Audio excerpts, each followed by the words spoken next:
with a community of really brilliant people that would help us understand better how the world works.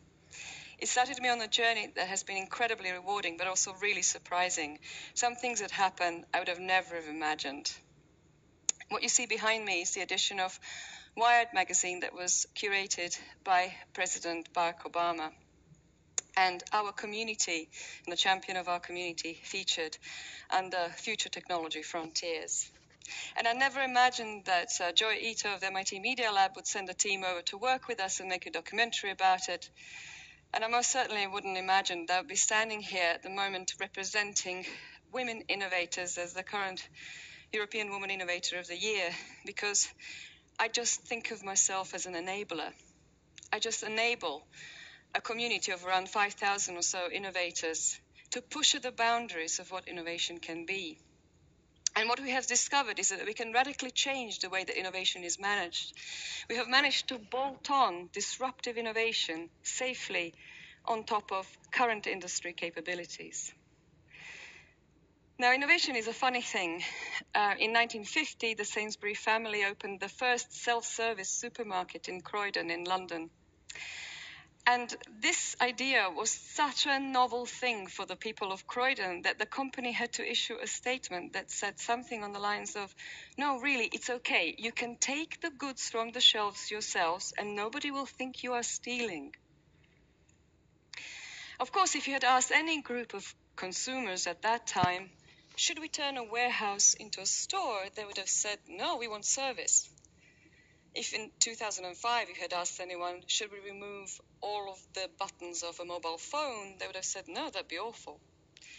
But of course, what these businesses are really good at, and the reason why they have survived, is not because you could take things off the shelves yourself or because you can stab at the screen with your finger.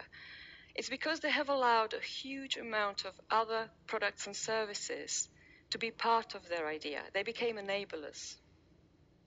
None of you would ever turn off your electricity supply in your home, even though it's a product that you pay for. And that's because it's just too useful. It just enables too many useful things. And of course, when it was first harvested by the likes of Tesla and Edison for new kinds of products, it was so radically transformative that I now call it a meta technology, an enabler at the grand scale. Just harnessing electromagnetism, for instance, has engendered all sorts of new industries like broadcasting and recording and communications and this little dinky format that you're all probably familiar with, which still dictates the length of all of your pop tracks today.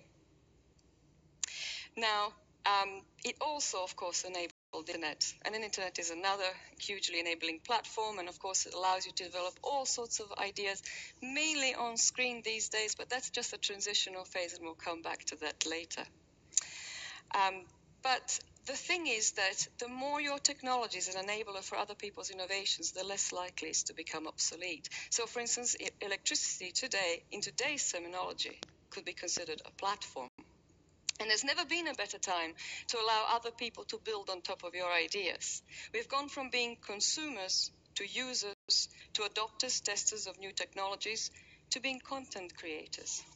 Every single person in this space is a content creator. You all upload content on a daily basis. And this is only likely to increase. In the last 100 years, we have automatized all of our daily chores, and we're doing more of this kind of thing with robotics and AI, and we're freeing up more time to generate meaningful content, generate new knowledge, and build new ideas.